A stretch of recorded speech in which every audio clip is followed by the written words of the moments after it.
Some random dude. He's the landlord in Ace Ventura, the first one, the real one, the good one. Just some random appearance in a movie, and yet he had one of the most memorable scenes. I hear animals in there, Ventura. Animals, right? The Ventura. Yes, Satan? Like, he just had this small little random memorable moment. That's what the NFL playoffs is all about. That's what Wild Card Weekend is all about. We have no idea what's going to happen, who the hero is, anything like that. As soon as you think you do, as soon as you get a handle on it, this Tone Loc is going to steal the show, or whoever played Einhorn is going to steal the show. Next thing you know, you get some rando like this landlord coming in here, stealing the scene. I smell animals in there, Ventura. Come on. Who's going to be the one smelling animals this week? Is it going to be some random defender on the Jags? Is it going to be somebody in the first game in Seattle? Probably not Seattle, but we do. The NFL 5-5. That's all. Just a simple 5-5 here for you. Okay. 5 bets in 5 minutes. Let's start the clock. Right. Let me just make sure I got it. We got it. Thumbs up, subscribe. You know the drill. Let's begin. First play on the board. All right. And we're going to build 2 separate same game parlays here to make 5 total bets. First play is an alternate San Francisco -2.5. Now, the kicker here is that if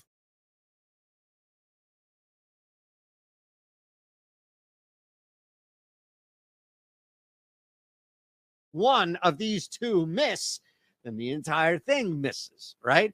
But we're going to bust this down. This is equivalent of running the Niners in a teaser to get them through 3. That's the biggest thing that we want to be able to do, is push this line. We don't like Seattle in any regard here, but I also don't like Seattle in some backdoor cover either. I just can't trust that right now. So it's a problem, big time problem, when I think you look at this game expecting the 49ers to just cruise a divisional opponent, especially in this case when you have that back door open. We saw that prior with Seattle, and I just don't want to take that risk again. So we open up our first of 2 here, is busting this line down, San Fran -2.5. The next play is George Kittle. And oh boy, George Kittle right now is on a scoring tear.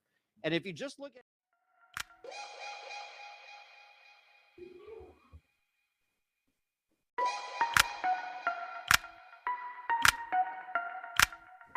NFL Saturday, playoff time, playoff time.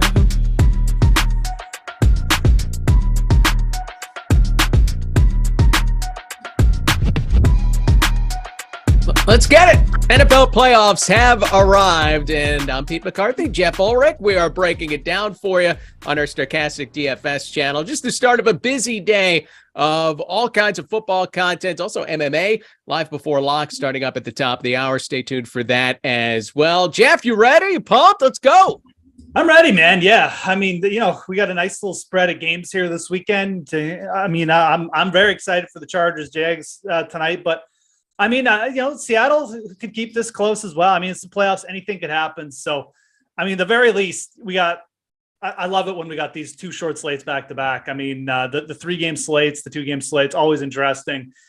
Good opportunities for betting and a little bit of no house advantage stuff too. So, yeah, let's get a feel for it for No House Advantage. First, hey, give us a like, subscribe, keep up with all of our shows. We've got DFS offers, giveaways. Once you do subscribe, hit that notification button. That's going to give you alerts when our shows go live. Don't forget to sign up for the Stokastic Hall of Fame. Change your avatar where you play your DFS. You can download the Stokastic avatar from stokastic.com/avatar. Just place the top 3 of a contest with over 5,000 contestants, and then tweet the win to the @StokasticHOF account, and you could win a free month of Stokastic Plus Platinum.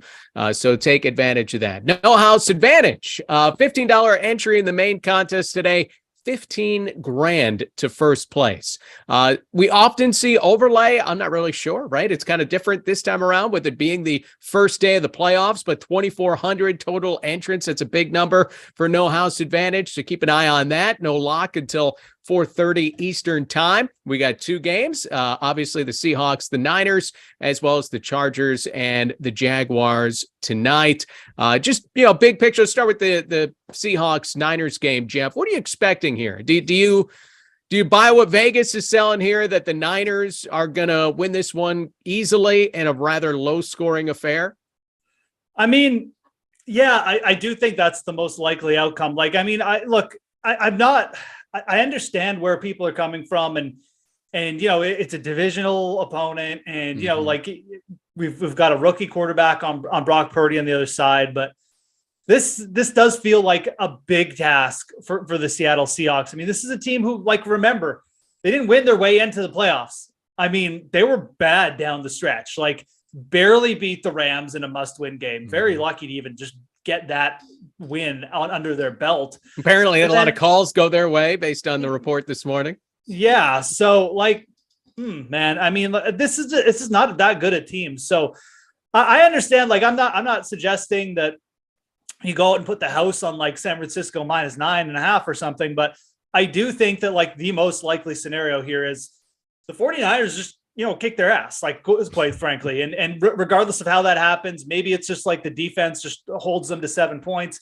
Maybe the offense just comes in and Christian McCaffrey goes bananas, but that is still the most likely outcome to me. So there's scenarios, sure, where DK Metcalf, Tyler Lockett, and Geno Smith maybe keep this close. It's the one place in that secondary where sometimes the 49ers can just get a little loose. We saw it against Vegas, but I think this one probably plays out to script, which is, like you said, maybe not that high scoring a game, but the 49ers still win by 14 or something. So it should be a rough go for the Seattle Seahawks offense with how good this Niners defense is. That's what our projections look at. And you can see our free projections over at Stokastic.com for all no house advantage contests. But for instance, Geno Smith in the pickup contest, his over under is 235.5 passing yards.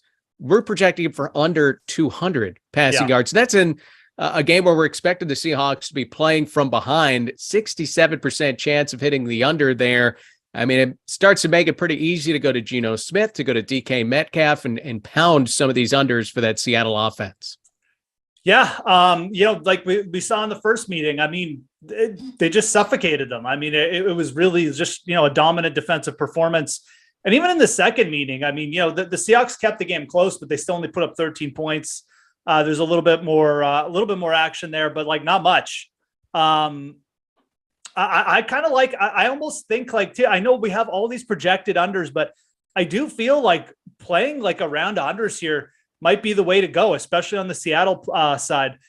I think people are going to look at this for Geno Smith and 235 and, oh, it's too small. And they'll probably look at maybe a Lockett, yardage total, but I do think being in line with the projections here, we're not talking small edges where, some of these are close. I mean, the Lockett reception prop, the Metcalf reception prop. I mean, we're talking 82 percentile. So, and it's not just the Seattle side either. You can look at some of the receiving props for San Francisco, Brandon Ayuk, I think is a really good under target at 4.5.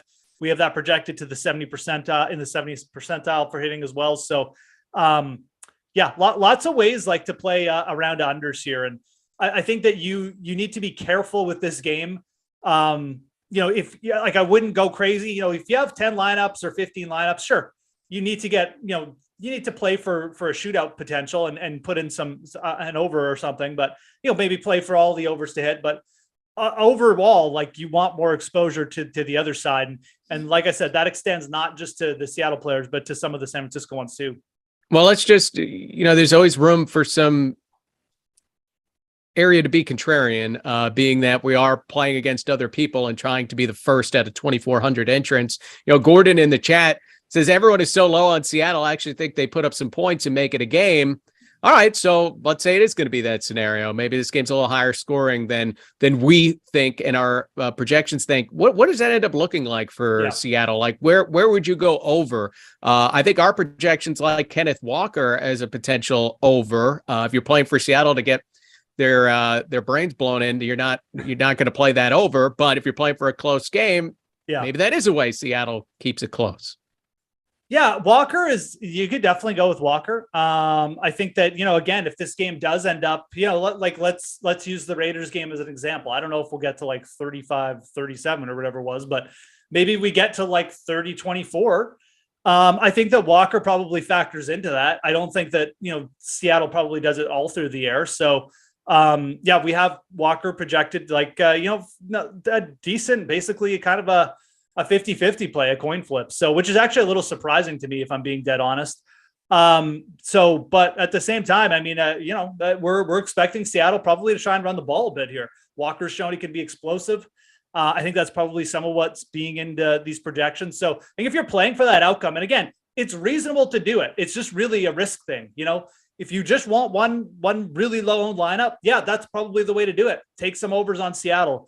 Start with Walker, and I think the receiver I would really look to target here is Lockett.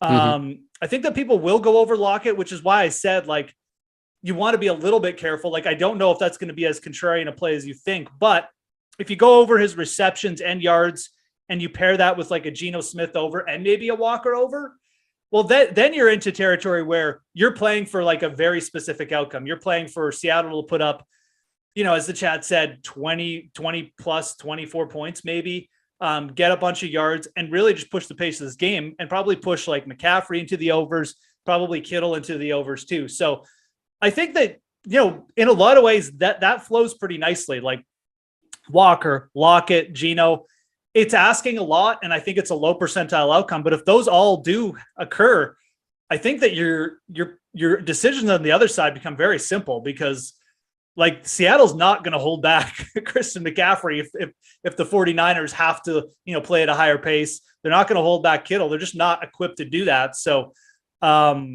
if Seattle pushes the pace, I mean, you're going to see the San Francisco guys go over as well. There's no question in my mind. And as you mentioned, that's a low percentile chance. I mean, Pete Carroll pushing the pace, right? It was years of let Russ cook, and that wouldn't happen. So I don't really expect that, but there's always room for it as a possibility when you're trying to be different than everybody else. The one thing that Seattle has, they have explosive players. Like Kenneth Walker could rip off a 60-yard touchdown run. Yes. It's not like San Francisco's probably not going to do it, but like he's capable of it. Tyler Lockett can go for a 60-yard touchdown. He's a really good in and out wide receiver. These can happen. Geno Smith's quality. So again, like skill players, that's like the one hope here on Seattle, that their skill players can break off some plays. They can just catch San Francisco a little bit sloppy, maybe just a little bit overconfident or a little bit underprepared in a couple spots.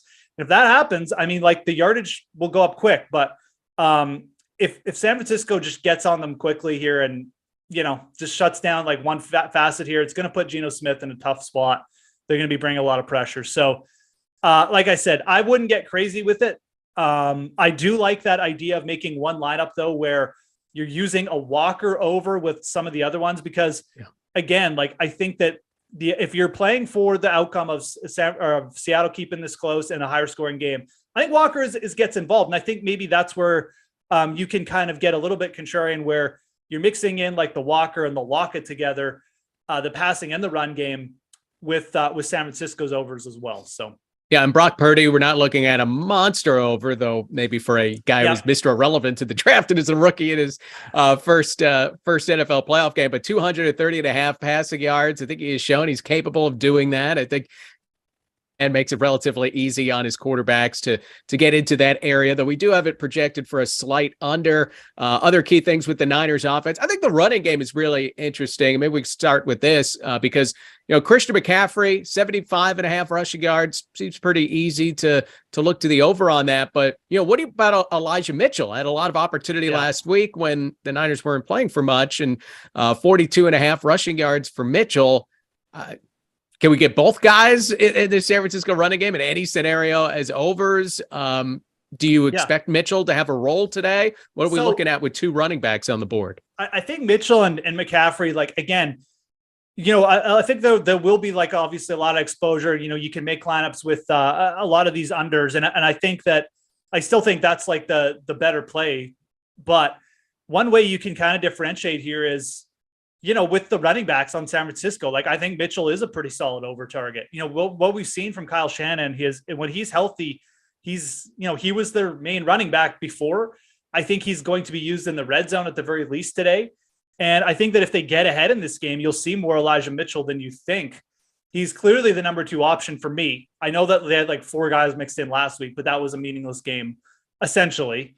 And I think that Mitchell was just coming back as well from injury. So Mitchell, to me, again, if you're playing for the unders on Seattle, like, that means that San Francisco's running out the clock late here. And I think that means Mitchell's probably getting more involved than you think.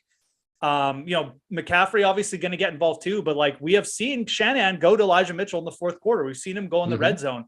So maybe even thinking, like, if you want to make some builds here where you're really targeting the Seattle unders, maybe even taking an under on McCaffrey, going against the projections, and then going over on Mitchell is something like I would definitely consider that, mixing in with some of my core plays, because I think the McCaffrey over is going to be extremely popular. I don't think many people are even going to be thinking about the under, but like, let's not forget, I mean, McCaffrey, if he takes a 30-yard passing touchdown, that takes away all of a sudden some touches on the ground. That puts the 49ers ahead.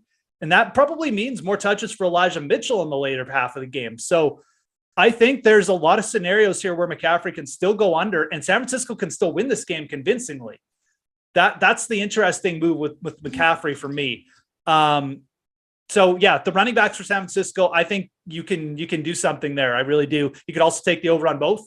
That's something, and maybe mix it with an under on Brock Purdy. But I think that mixing and matching there is definitely something worth exploring. Yeah, you can look at that with the running game for San Francisco. And obviously, McCaffrey could be a big factor in the passing game as well. It doesn't have to be through the rushing game. We don't have a receiving line for the running backs typically at No House Advantage in the Pick'em contest, at least. You can play versus the house and find that.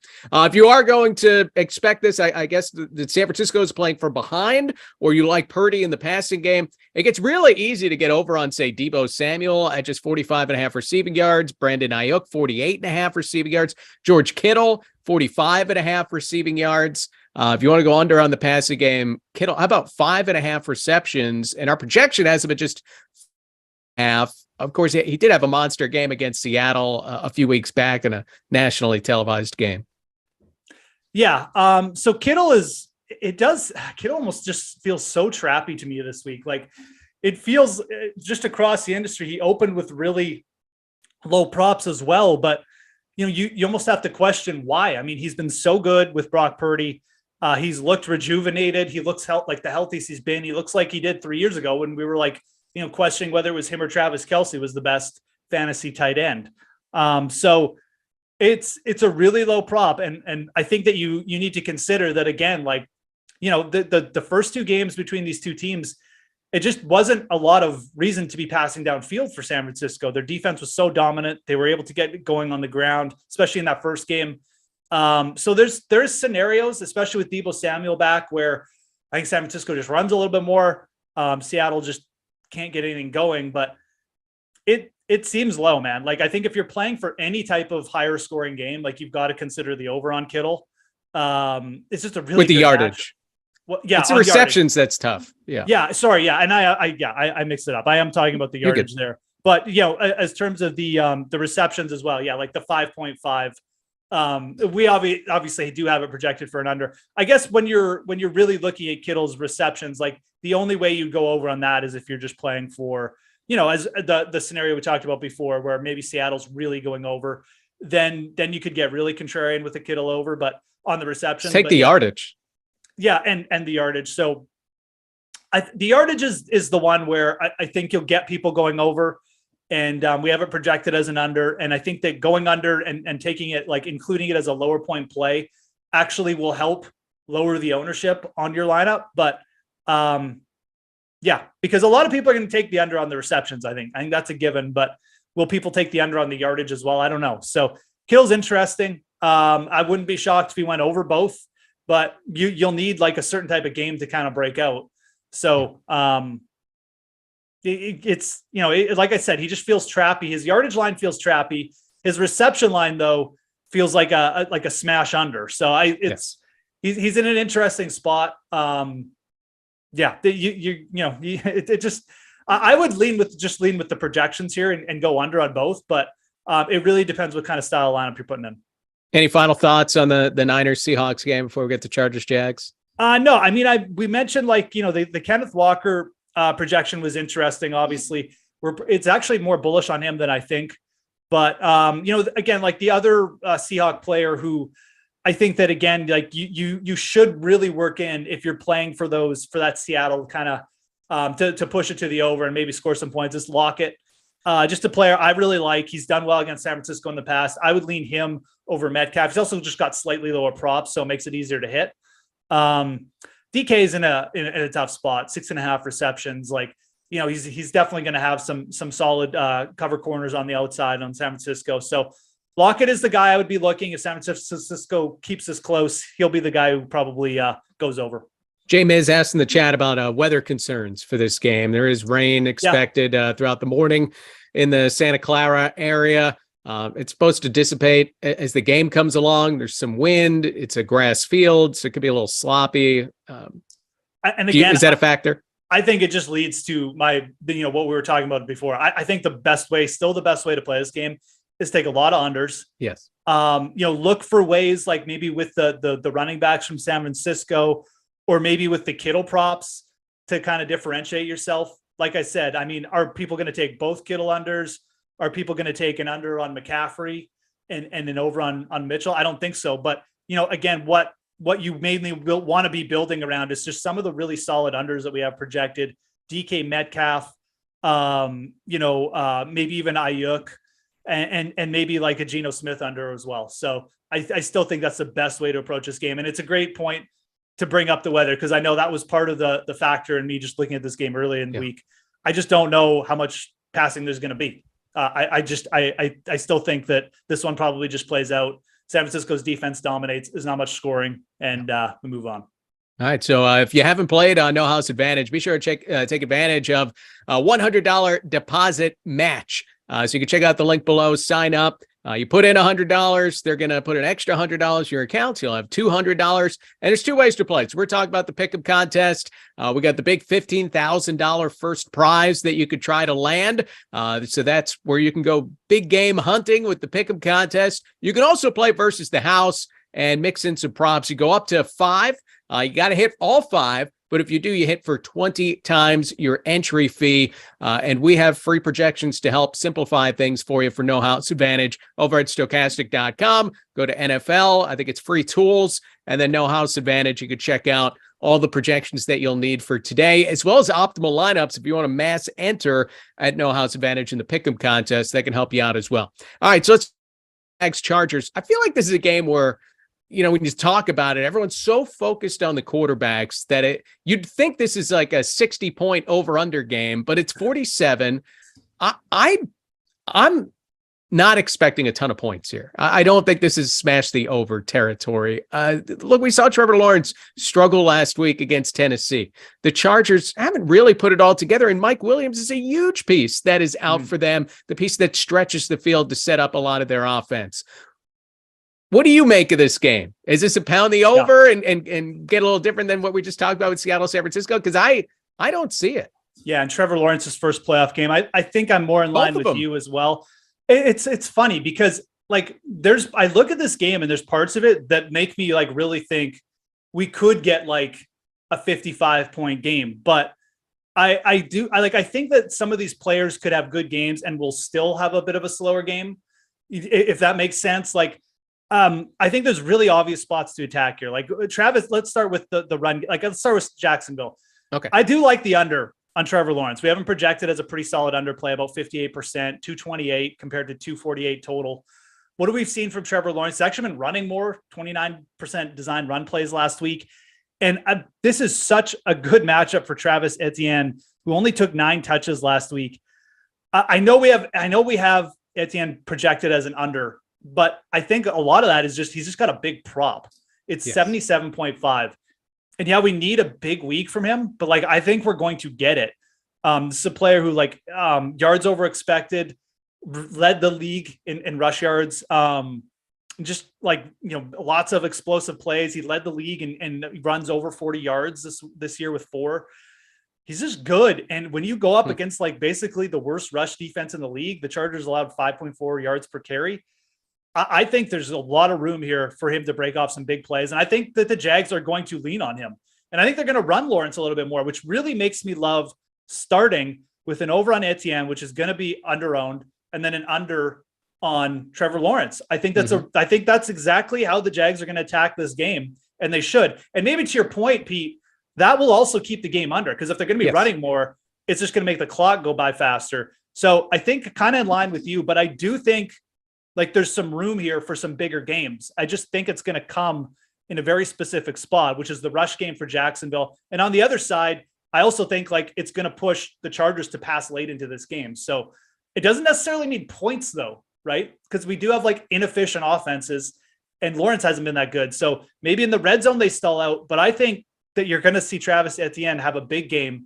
And I think that it'll lead to Lawrence just not passing much. I really like under on Trevor Lawrence's pass attempts as a prop play this week. And I think that, you can extend that to no house here in the pick'em with just an under on yardage. So, well, if the Chargers can be forced to pass a lot, the big over becomes Joshua Palmer, 35.5 receiving yards, 2.5 receptions, because these numbers were put up before Mike Williams was rolled out. So we have 69% chance of the over on the yardage, 81% on the receptions. And Palmer has been very busy in this Chargers offense when Williams has missed time. Yeah. And okay, Palmer, and this is where I think you can play this game for exactly the outcome I just gave you. You can still use Palmer. Just take Palmer. It's 2.5 receptions, probably going to get there. I think that going under there is just we talked about some stronger plays in the other game for unders. I think that being contrarian here, it's probably not where you want to go, but you can combine that with some other overs that are going to be more contrarian. I think there's going to be a ton of lineups that look at Keenan Allen, 7.5 reception prop. Oh, but he needs 8 receptions. He can't do that. Let's take the under there, and then we'll just throw in the over on Josh Palmer. Easy. I'll tell you what you do. You take the over on both, because if I'm right and Etienne's running wild and he gets in the end zone and the Jags get a lead, you're going to Herbert's going to be passing. He's going to throw 45 plus times. And he's done that numerous times. Even last week, he threw 37 times in a meaningless game. So I think Keenan Allen could smash this prop out of the water here quickly. And I think Josh Palmer will also go over. So I think that doubling down on the Chargers pass offense, tripling down actually, because you want to take the Herbert over as well, is the way to go. I think there's a very obvious matchups on both sides. It's the rush offense for the Jags, and it's the passing offense for the Chargers, which is going up against a weak secondary. Very good rush defense for the Jags. They're in top 10 defensive DVOA against the rush all season. But against the pass, completely different story, bottom 5. I think that's exactly what you're going to see in this game. I think that the Chargers will have to pass the ball, especially in the second half. And I think you're going to see over on all these guys. And it maybe doesn't lead to a ton of points, but that's how they're going to move the ball. And I think it makes for a really interesting way to play it, because I don't think that a lot of people will go to the extremes of going over on all the Chargers guys and just taking the over on Etienne and going under on all the Jags as well. So, well, and you can look at Gerald Everett too, 2.5 receptions for him. We have him projected as an over in that category. Joe just asked about Keenan Allen, over on the yards, way more than receptions, right? Hard to imagine 8 catches and he doesn't eclipse 77.5 yards. But this is where you're talking about getting a little different. Yeah. The other thing about Allen is you have to remember, guys, his ADOT is it's 8 yards. Keenan Allen can absolutely go for 8 catches and 67 yards. The reason Keenan Allen catches so many passes is because his the passes, the targets he gets are 6 yard outs. They're little screens. He's great in that regard because he's so good at getting open quick. And he's got great hands, but his yardage total, it's honestly, I would rather go over on the receptions for Keenan Allen. I really would.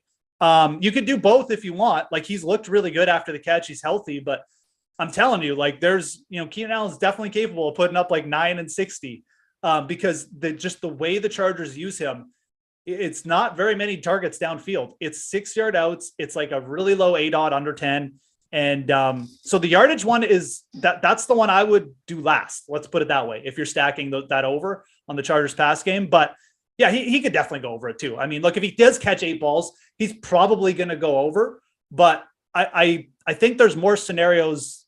I trust the over on the receptions. Weirdly the key is there's a window, right? Yeah. There is a window where you can get over on the receptions and under on the yards. And Yeah. if you're one of the few people that are over on the receptions, and a lot of people are under on the yards, right? You can end up, over on the yards. You could end up in a good spot where you're one of the few lineups that has the over on the receptions, and you could differentiate yourself. I mean, that's part of the contrarian play when you're trying to beat 2,399 other lineups if the contest fills. I think just like the way I would play it personally, I would just take the over on the receptions and probably just leave his yardage total out. Like I would just ignore it. But you could get again, it's just about your risk tolerance. You could play the really small window that Pete was just giving out, or you could play them both over as well. But I do like I said, mixing in the over on Allen with Palmer, because I just don't think they're going to get many lineups like that. I think that's a really good contrarian move.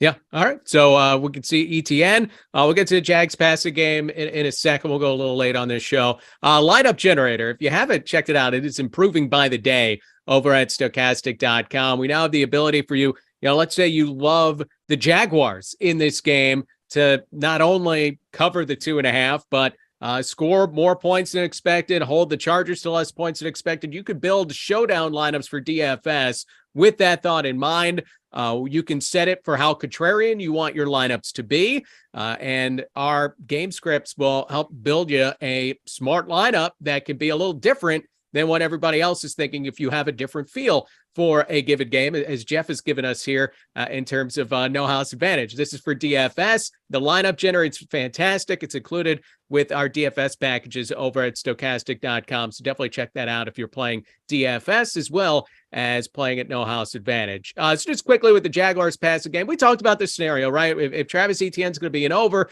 you could look at under on Trevor Lawrence passing. These Jaguars receivers are really tricky. You got Christian Kirk, Zay Jones, both at 5.5 receptions is the line here. Evan Ingram has had some monster games for the Jags, looking at 40.5 receiving yards, which is certainly doable for him. But I guess in your scenario where you're expecting Travis Etienne to have a big game, the Jags don't have to pass a whole lot. What do you do with this group? So like part of me just says, again, like why I like the scenario I just laid out, because it kind of lets you just ignore the Jags receivers.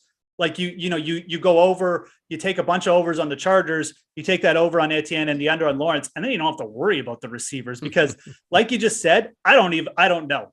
If I'm predicting one guy to have a decent game here, it would be Christian Kirk. The slot receivers typically against the Chargers, a lot more success. They do have good outside corners. I think that the Jags are going to try and avoid those corners. And I think that that'll just lead to a few more Kirk receptions. So, like the 60.5 yardage prop, it's really close for us. We have it projected as an under. It's basically a coin flip. I would lean Kirk if you're looking for one guy to put over, but my best suggestion, try and avoid this situation. Cause I don't know, man. I mean, they spread targets. Maybe it's an Ingram game. Maybe it's a Marvin Jones game. Honestly, you want to get real contrarian taken over. That's probably the guy I would do, because he's going to be running. He's the third wide receiver. He's going to have the not like Asante Samuel on him. He could go for a 40-yard catch. He could go for 2 for 50, man. Like that's kind of what he does. So, but otherwise, this is not the group that I want to target. I think it's too tough, and I think there's better spots on the slate. Receivers are tough.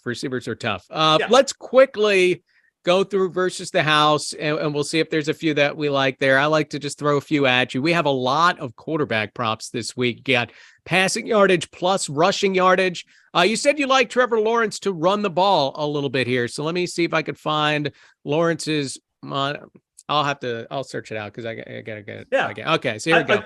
I mean, 245 passing, 264.5 passing plus rushing for Trevor Lawrence. That is a big number, even if he's running a little bit. How about just the rushing? 34. Well, that's okay. We got a lot of props today, so bear with me here as we run through. Well, I don't see the rushing prop, but go ahead. I was just going to say, I mean, if you can find a rushing prop there, which is obviously there is a million props. I think Lawrence is good. I mean, we have him projected, I think, for close to 20 yards. And like I said, I think that's one thing you're going to see from the Jags. They're going to rush Etienne early. They're going to try and get some RPOs with Lawrence going, after they get him going. And I think you'll probably see Lawrence rip off a couple 10-yarders. So I do like the over on Trevor Lawrence. I think that under on Trevor Lawrence passing attempts too is another prop you could look for. And if you get a decent number on the yardage prop, I think that's fine too. I'm definitely in on the under there for the passing yardage. Herbert, 38.5. Yeah, which I think that's a fine number to go over on. I really do. I think that, again, it's in line with our projections. And I just think you're going to see from the Jags some designed runs for Lawrence to just try and minimize them having to throw at a really pretty elite secondary, just in terms of them getting turnovers on the Chargers. Herbert, 38.5 passing attempts.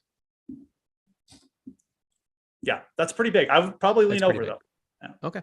How about the initial game? Seattle, San Francisco. I mean, again, we got a lot that we're digging through here. How about longest completion? That's kind of a fun one. Geno, 35.5. Brock Purdy, 35.5. I suppose you like the explosiveness of Seattle's offense, based on what you're saying with Tyler Lockett and such. I would probably fade both those. I think those are both good unders, to be honest. Okay. I'd probably fade Geno. It's rainy. It's tough. I mean, yeah, I actually like fading both those. I think with the rain involved as well in the wet field, it's just going to make it tougher. And you got receivers for longest reception as well. So I suppose you could look to pair those potentially and try to build some things that correlate here. Because again, if you play versus the house, you get 5 out of 5. Then you end up in a situation where you're hitting for 20 times your entry. So you definitely want to have some correlation in there. And with the number, I don't remember seeing this all season long. I mean, there is a huge number of props for you to dig there and build a narrative and come up with it, right? Like Geoff did with the Jaguars-Chargers game, where you go under in the passing game for the Jags, over on ETN, and you go over on passing attempts for Justin Herbert, and you're playing for the Jags to motor through the Chargers, which is certainly within the realm of possibility. Yeah, absolutely. There you go. All right, so a couple different ways to play. Check it out at No House Advantage. Again, if you haven't signed up, use the deposit match that they have up to $100. You can put in $100. They'll match $100. Every dollar counts. Take advantage of those things when you have those kinds of promos, and you could use the link below to check that out. Appreciate you guys getting involved in the chat. We have a ton of NFL content coming up throughout the day today, as we'll have the deeper dive a little bit later on this afternoon. That'll start up at 2:30 Eastern time. And then we have MMA or lock at the top of the hour, so you can hang out for that if you're interested in MMA as well. Geoff Ulrich, great job as always. I'm Pete McCarthy. Good luck today, guys.